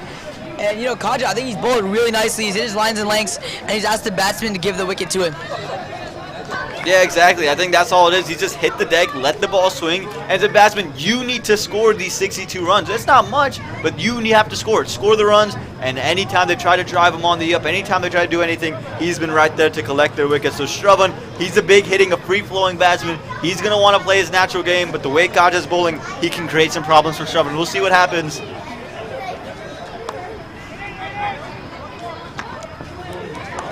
And Kaja, as he seems to be getting into more and more of a rhythm, he seems to be running straighter and straighter because he seems to be going faster. And the snake run-up is just lessening. And such an unorthodox way to bowl, but it just doesn't work. It just works for him so well. And he's getting him wickets, so I don't see any reason to change it. Yeah, I definitely agree with Doniro here, but do you think as a batsman, this is a question to both of you, it's very distracting as a bowler does it, because as a batsman you never get used to it, the ball hiding sight of your eye. And what do you think on this? And you say it's a little bit distracting, but I feel like if I'm out there batting, I'm just gonna focus that tad bit more because I have to if I want to be able to survive his bowling. And exactly, I think you look at international cricket, you think this is distracting. How about Jasprit Bumrah when he walks in? He's quite literally walking in, then starts to gallop, then flares his arms all out. You have to be very attentive as a batsman. And you saw him this time did a double snake in there. He went 1 curve in and then took another couple steps in. So it's, you're just watching the ball in his hand at this point. As Shravan again goes for a big wipe, finds underneath. I'm not sure if it didn't carry for him, didn't get enough bounce. But my goodness, is Kaja Muhammad creating problems. And I want to talk about 2 things you said, Aman. Kaja, you see, like, when a bowler is a little bit into the rhythm, it seems that even whatever he does, he's just bowling well and seems to be doing a few things with his run-up and still seems to be hitting his legs. And I want to say one more thing about Jasprit Bumrah. He runs in, he walks in so distracting. Imagine that with a huge crowd at their feet cheering. That's very tough. And, how has he spilled that? And he's very disappointed. And Kaja, you have been denied the best figures possibly of this tournament. And that is the drop catch. It was a sitter, went straight to him. Probably one of the easiest catches, especially with the gloves on. The wicketkeeper has spilled it. As we see some rain coming on here, it's not that heavy. Some little bit of mist there in the air. Yeah, some rain. Hopefully it doesn't get as worse, and hopefully it gets better. Well, that's not what the Hellraisers want. You can hear the crowd. They're starting to get a little bit lively, but the Hellraisers, they want to go ahead and bat these out because they're well behind the required run rate. Shravan gets all of the bat on that one through the covers, and he finally gets off the mark. So he can take a deep breath, get away from Kaja, but Kaja still has one ball left to go ahead and tie Abhiram's wicket mark right now. And he's going to be bowling it to Vivek Umbala, who's only played one delivery. He's had to stay at the crease, but only one delivery he's played. He's been at the non-striker for a majority of the time. So what can he do? Kaja straight up. If I was one of these batsmen, I would be trying to get the singles and doubles because it's only a run the ball needed. You don't need the big shot. As he runs in for chance at 4-4 and doesn't get it. It's wide ball, so he does have a chance again. But as I was saying, if I was these batsmen, I would be trying to get the singles and doubles as this is just a run the ball needed. I wouldn't be trying to go for the big shot, especially because I just came in as a batsman. Yeah, and the wide there, you talk about it is, okay, you gave him extra run, but if I'm Kaja, I'm like, there's another chance for me to take a wicket. I'm bowling so well that no matter what I'm doing, it seems to be coming out. So if I can get one just on the off stump, I'm taking this wicket of Vivek Umbala. And as you're saying, ones and twos, yes, but you still have runs to come, 47 in the next 6.1 overs. So you still have to find ways to score. And he clean bowls him, and he does get the 4-4. And that is the best figures of the tournament on the last ball. He needed a wicket. He bowled it wide. He had another opportunity to get it. And now he clean bowls Vivek Umbala. And we have a match on 16 for 4 in 4 overs. And what a spell that was. Five runs he's given in his 2 overs, and he's picked up 4 wickets. That is one of the best spells, if not the best spell in the tournament. And in the last 4 innings, in 3 innings, we've seen collapses from an opening spell. First, we saw Abhiram Bolsetti in the first game. We saw Akul Gupta and Rishikesh. And now we're seeing Khaja Mohammed with the best spell so far in this T10 tournament. And possibly just stealing this Man of the Match award. Oh my goodness, he's walked away with it, and 16 for the loss of 5 after 4. You got to find a way to put up 47 runs, and we were talking about 1 wide and an extra chance to go get a wicket. Vivek Umbala, Khaja Mohammed's got this Man of the Match trophy if the Sultans are able to come away with the win on lock. And seems that their Shashank Reddy Atla will continue. You know, I think again, we talked about Chandra Karth in the first innings, bowling in light of the spell of Abhiram Bolsetti, and now we're going to see Shashank Reddy Atla. I think he's bowled a really good spell, but it's just getting overshadowed by how well Khaja Mohammed bowled. And it's pretty much the exact same spell that we saw Chandrakar bowl in the first one, 1 over 1 run. He did take a wicket in this one, unlike Chandrakar, so he wants the number 2. Getting swing into Shravan, and Shravan's got to anchor this innings now. Andre Dwyer is out there, so these two have to be the 2 to take it home for the Hellraisers. If they want to go ahead, they need 47 runs and 5.5 with 5 wickets in hand. I just want to say that it was a very irresponsible shot by Vivek. It was his last ball of the spell. He really didn't have to go for the shot. It's just a game of singles and doubles. I feel like that was a very irresponsible shot. He just needed to defend that 1 ball, talk with his partner, form a small partnership. They were already 4 wickets down, and now he just had a swing at it, and he just got bowled. He was very irresponsible. Yeah, and the shape wasn't there. He tried to go completely cross-batted. If the guy's swinging away, full face of the blade, show it to him, and play your proper shot. And when it's swinging like that, you can't take a risk of playing across the line, especially when the bounce has not been as even as you would have thought coming into today. As we see Shashank coming in for another delivery, angled into Shravan, a little bit of a helicopter move, and he's worked it through the backward square leg region. He's coming back for 2, and they get 2 quite easily in the end. And as Ahmed spoke about Andre Dwyer coming in at 5 down, does that not just show you how deep of a batting lineup Hellraisers have? Andre Dwyer is a really good batsman. He plays straight through the V nicely. He does have the big shot if needed. He can get the odd boundary here and there, and I think that's what they need. They need Shravan and Andre Dwyer here to get a good partnership and get some points on the get some runs on the board. As I was just saying, it's not a game of boundaries, it's just a game of singles and doubles, and that's all they need to do. Play in the V, get the singles, get the doubles, push hard. And right now at the moment, they just need a solid partnership. That's all they need. Yeah, the quad run rate is just above 8, so it's not a matter of maybe 1 boundary and over, but you can still get 8 just off singles and doubles, as you're saying, Abhiram. So this is beautiful, this game sense that these 2 are displaying right now. Not trying to do too much. Just say, okay, single here, double there, single there, double there. If there's a boundary ball, we'll take it. But we don't have to do a whole lot to get ourselves back in this match. And as the bowlers took a page out of Abhiram Bolsetti's book with the Yorkers, I think the batsmen right now have to take a page out of Siraj Khan's batting. You know, I mentioned it in the first game. All they need is singles and doubles as he looks to work one away and hits him in the pads. And yeah, it's just singles and doubles game. That's what cricket is in the end. Yeah, I do agree. I was just saying that it's 44 in 5.1. That's really not that bad. Any of these batsmen can chase it down, but they should not go for the big shot. As he runs in, and he does go for a big shot, and is out. That's a poor shot from Andre Dwyer. The situation was not needed for him, and he has to go. It was a very irresponsible shot. Not the situation. The situation did not need that. Yeah, and at the end of his over, he comes back and he takes his second wicket. So it seems like the end of the over is the time they want to take the wicket, but this was not what you needed. You had such a solid over so far, and you just need to get another single, another double, and Andre has to go. So at the end of 5 overs, the Hellraisers are 19 for the loss of 6. They need 44 runs in 5 overs with 4 wickets in hand. The task becomes ever so daunting now. And, you know, I was just talking about how Andre Dwyer just needs to get those singles, doubles. That's what he does best. And I just want to talk a little bit about the crowd. It seemed that they were cheering for the wicket, but I think I might have been mistaken. They look to have been cheering for the batsman.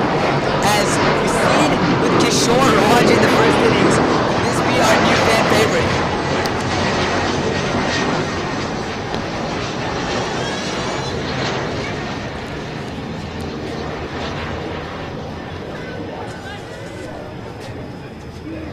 Yeah, we'll see if it is a new fan favorite, but again, Andre Dwyer has to go, and it's Satish Chinnaswamy. He comes into bat here. He's going to be at the, I believe, non-striker's end because the batsman did cross. And we'll see who they give the ball to here. Shashank is bowled 2, Gaj is bowled 2. And they are giving it to Utkarsh Srivastava, the under-15 player, is now coming into the attack just at the midway stage. He should not have much pressure on him so far. He's an off spinner. He's one of the best in the under 15 stages, and the other team, Hellraisers, they're 19 for 6 and 5 overs, so this should not create any pressure, and he should bowl with a free mind and do what he normally does and guide his team to victory, hopefully. In the few 15, Utkarsh is a bit of a national sensation. He didn't get much to do with the bat today, and that's where he usually shines, but don't count him out with the ball. He's a very good off spinner, very skilled, and he has some very good variations that can come into play here. But one thing I wanted to say is Shravan is Utkarsh's former teammate. They know each other, and, you know, that could come into play here. Yeah, you beat me to that point there. I was going to say these two have played a lot of each other. Shravan always likes to play Utkarsh in the nets, and they always have a little bit of a banter going on. So we'll see who can get the better end of this meet. Good friends here, and we'll see who wins the battle. Utkarsh, the youngin. Shravan, he's a youth player, but he's not the youngin anymore. He's kind of turned into the master. And again, he's just playing smart cricket, just working it away for the quick single. But now you have to get the guy on the other end, Satish, to do the same thing. And the possible fan favorite, Satish, is on strike, and he's going to want to take a page out of Shravan's book and just take singles. You know, I would like to see Shravan go down and, you know, give a word of advice to Satish and say, you know, this is what he likes to do. This is what we can try to do as some sloppy piece of work there. Shravan doesn't look interested in 2. Yeah, well, that one was hit very hard off of the bat of Satish. He got right on top of that one. And it was some sloppy work, but that ball was screamed through the covers. But okay, Utkarsh, again, as long as you're not giving up 2s, I think singles are fine, right? You just don't want to give up an over where you give up boundaries or give up a lot of 2s because they need now 9 runs and over. And these, you know, good defenses by Shravan, they're going to get him going. But right now in this over, you feel pretty good. Yeah, I do agree. All you need as a bowler, if I was in the mind of Utkarsh Srivastava, I wouldn't try to give him the boundary ball. I would just try to keep it tight, 1s and maybe 2s, but try to bowl those dot balls, try to bowl the quick. As he tries to ramp it, he'll get 1. And you look at the way Shravan used the pace. You saw Utkarsh just put a bit more effort into that, a bit more shoulder into it to get it quicker through. And Shravan knew exactly as he looked to ramp it. It didn't come off, but would have been absolutely spectacular if it did. Yeah, absolutely. And I think this has been a tendency we've seen throughout the T10 is when batsmen start to struggle just a tad bit or not finding the middle of the bat, they try to do a little bit too much. They try to go this way, that way, Dill scoop this, reverse sweep that. And I think, Shravan, you just got to continue to play within yourself as we welcome in Kirk Thompson into the comm box as well. So, Kirk, welcome. I know you got a late start into the comms, but welcome into this T10 match.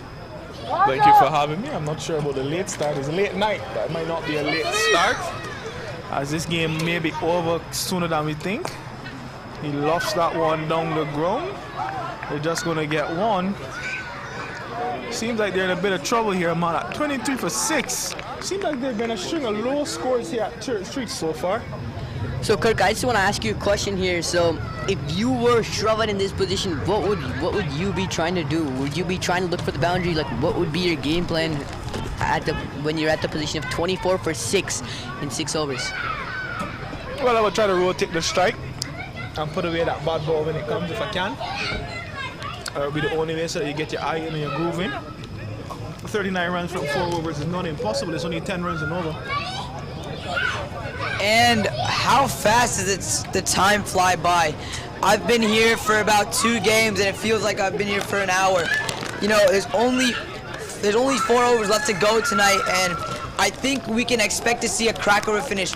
You know, I was just talking about how if Andre Dwyer's coming at 5 down, how deep is that batting lineup?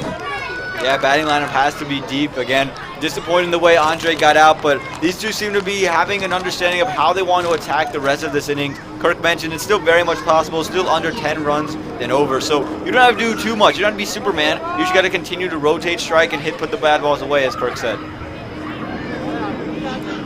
As it looks like Sahil Warwick, the superstar from Stars, is about to bowl. If he ever want to win a game, bowling team, give him the ball. He seems to have a knack of picking up wickets. He can go too quickly, pulls a lot of cutters into the pitch.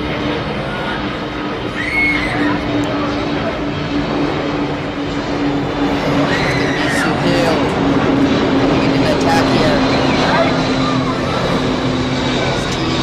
24 for 6 and 6 overs. They're well under a run a ball here, so this might come to haunt them later. It probably will.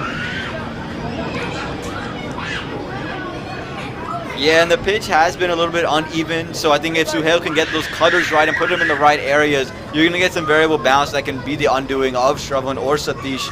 I think that's got to be watchful of that as the batsmen come through. You can't have any vicious wipes at it. As you just said, vicious wipe side in the first shot. He goes for his vicious wipe side. As the kids here at Church Street Park are having a grand time so far. Lovely place to play cricket. But Aman, I understand that you'll be missing from the commentary booth because you'll be in Atlanta for the Atlanta Open. Yeah, next week. Yeah, it's been an honor to get called down there, so I'm excited about that. But while I'm here, I'm going to enjoy my time. I always enjoy my time at Church Street Park, but I'm excited about Atlanta. I know you're going to be down there playing, so I can't wait to call some of your games and see some of your hits. I was disappointed I didn't get to call any on Wednesday, but we got a short memory, so I can't wait to call games of you down in Atlanta next week. Yeah, we know how the game goes. Stranger things have happened in cricket, but I'm sure. I think our first game is against Unity Cricket Club, one of Sam Parmy's 13, so we'll be looking forward to that. Yeah, it should be a great time down there in Atlanta.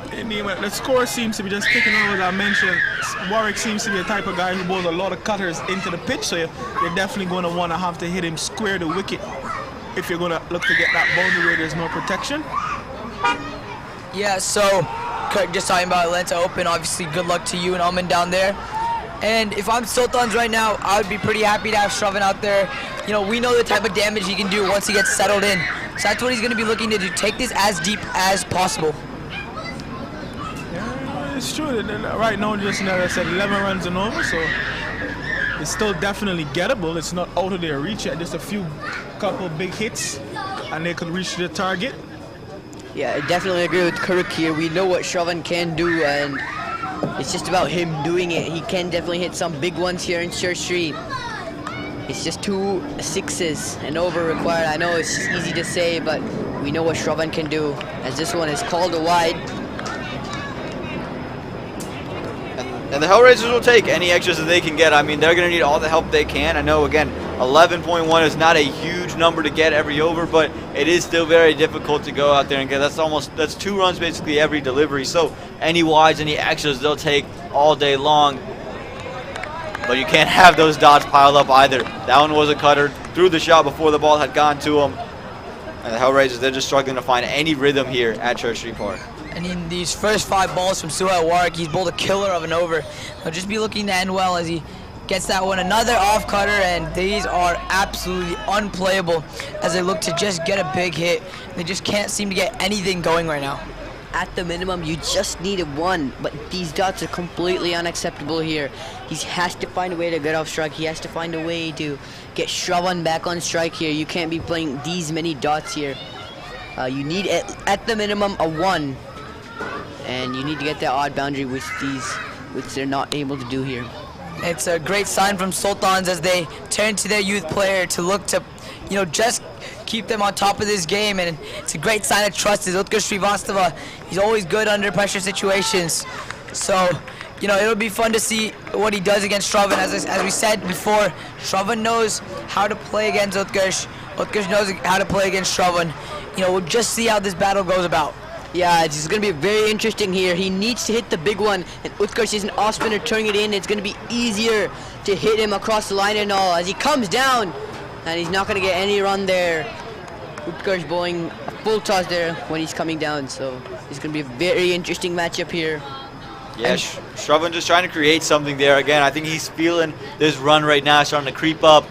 And you can see he's just trying to do something. They're unable to go ahead and get big runs there. They are going to push for 2, which is always, again, vital when this required run has ticked over 13. So they're going to need some boundaries now, okay? We were talking about 1s and 2s. They failed to get 1s and 2s when it was required. So now they're going to be required to get a boundary and over right now if they want to go ahead and have a shot to chase these runs down. And right now, if I'm Shravan, what I'm looking to do is look to hit the ball straight down the ground to look to get a boundary. As it's a quicker one, and he just flips it through, fine leg, doesn't get much bat on it. He has to come back for 2. He's pushing back. Run out opportunity, yeah, he's gone. He is completely gone, and that kind of just kills the game where it is for the Hellraisers. That really does. I mean, he was their only hope, if there was a hope. And I think this could be game here. The Hellraisers, they have not been able to go at even a run the ball. It was just 60 needed. The intent from the beginning was not what they needed. They just needed to run a ball, and they definitely weren't able to get to 60. But there was some very good bowling in the beginning, so credit to them, but they weren't able to get 60. Yeah, that was, he had to take that 2 there.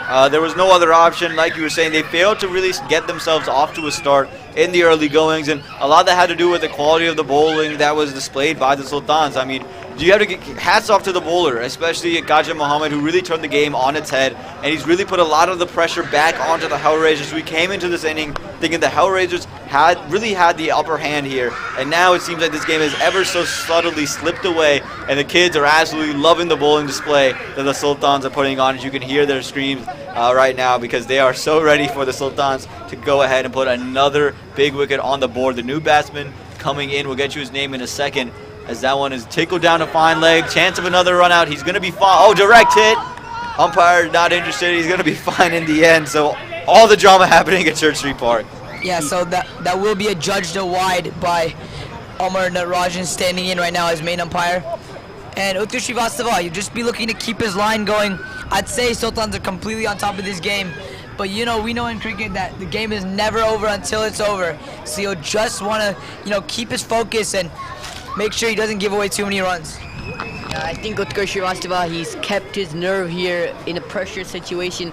He has bowled pretty well, in my opinion. And I think he should just continue this in the last 3 balls. He does bowl well. He's very good in tight situations, so he just continue as he runs in for this ball. Yeah, just let Satish play through the line. Perfect, and he just slogs across. And the catch is dropped there in the deep in the wicket. They'll be pushing for 2. They should get it. They will get the 2. And it seems that the crowd is again interested in one that looked ahead, could have gone for 6, but a drop catch. As Utkarsh Srivastava, you'll be pretty disappointed. Would have picked up his first T10 wicket. And that's obviously always a special moment for youth when they're given the trust and there's so much to prove. And when you create a chance, it's pretty disappointing that the player is unable to take it. And we're talking about mistakes being amplified, but I doubt this one will be too much amplified. I think this one, he has proven himself here. He definitely has. He bowled pretty well in the dead situation. The dead, so he has definitely proven something. Last ball, around the wickets. Just able to sneak up a single there.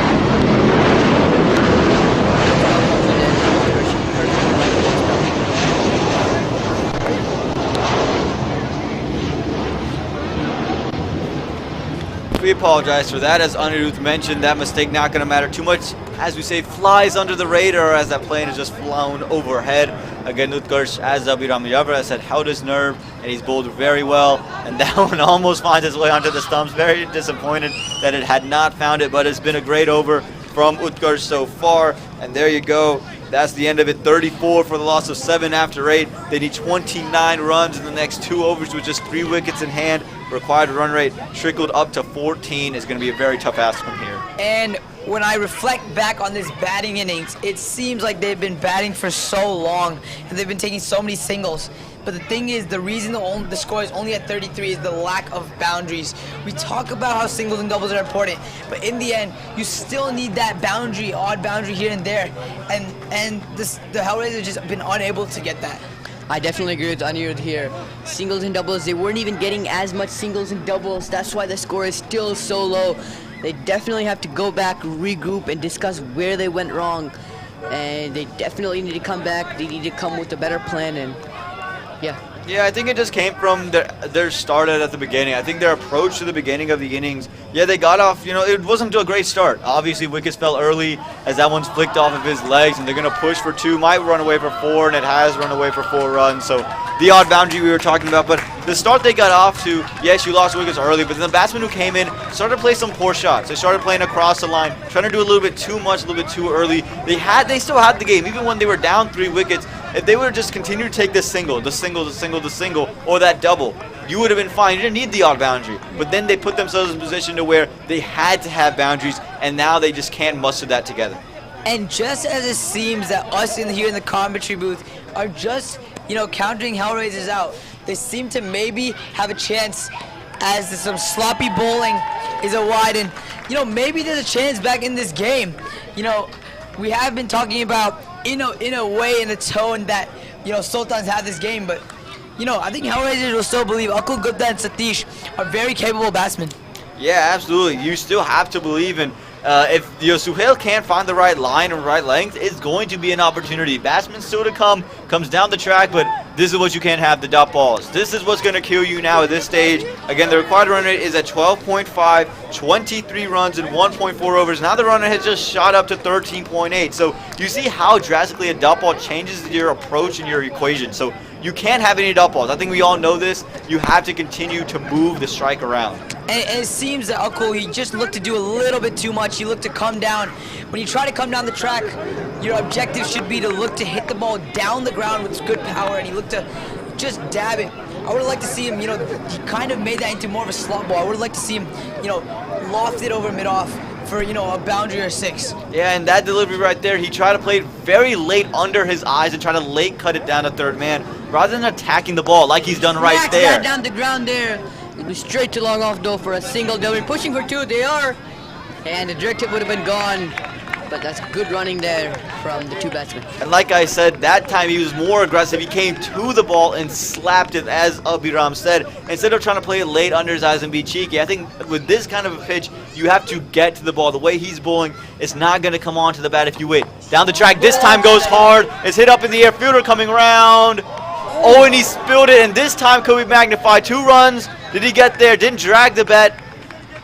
And no signal yet from the umpire. He's going to be given not out there, so they get back for 2. Another spilled catch, and maybe these catches starting to play an impact down this match. The long on fielder, he had it in his hand. He had it, but he just spilled it in the very end. And the throw was good. The zingers, they lit on, but it was just the bowler who's put them on. It wasn't a direct hit. Maybe if it was, they might have been out. But they're still in this game. They're going to fight 19 from 7 deliveries. It's not over until it's over. Akul on strike. And Anirudh was talking about hitting it hard, hitting it straight. That's what he's doing now. This time he pulls it away to mid-wicket. Should just look for a single, and they do. So the equation reads out 18 from the final 6. You know, reflecting back on it, if I was Akul there, he had just gone hitting down the ground twice in a row. If I'm the bowler still at Warwick, right, I'm going to be looking to bowl a little bit shorter. I think Akul could have, you know, if he just took a second to think, you know, in the pressure you don't really think about it. But if he had taken a second there, he could have just leaned back and stayed there and looked to loft it over, you know, the mid-wicket boundary for a 6 and just bring them completely right back into that game.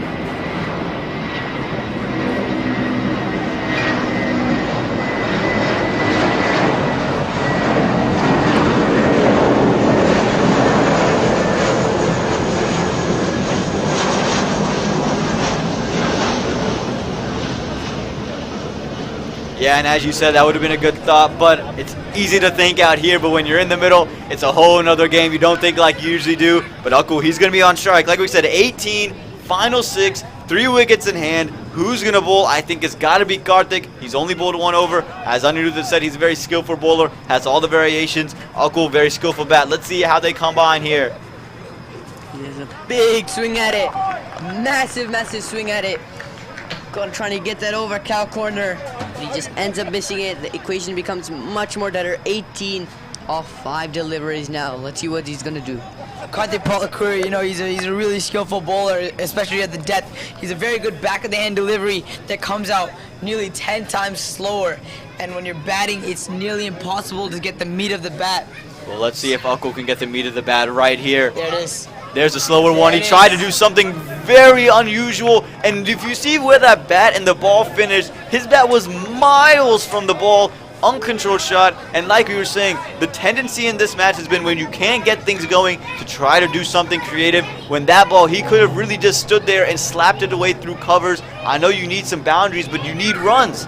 It just didn't feel like the right shot. Let's see how he adjusts here. It was a good delivery there from Karthik. He's bowled that slower one there. Comes out with the cutter. It's worked through the onside. They're going to push for 2. They got to push for 2. Throw comes in. Should be run out. Oh, and he's fumbled it. Wasted ball. It was a brilliant throw there from Utkarsh Srivastava down at long on. There was a lot of pressure under him. He collected the ball cleanly. He threw it in. But unfortunately, it was a very good throw. But unfortunately, the bouncing, he just bounced right before him, and he wasn't able to collect it and throw it in. 16 from 3, so you need 3 sixes now.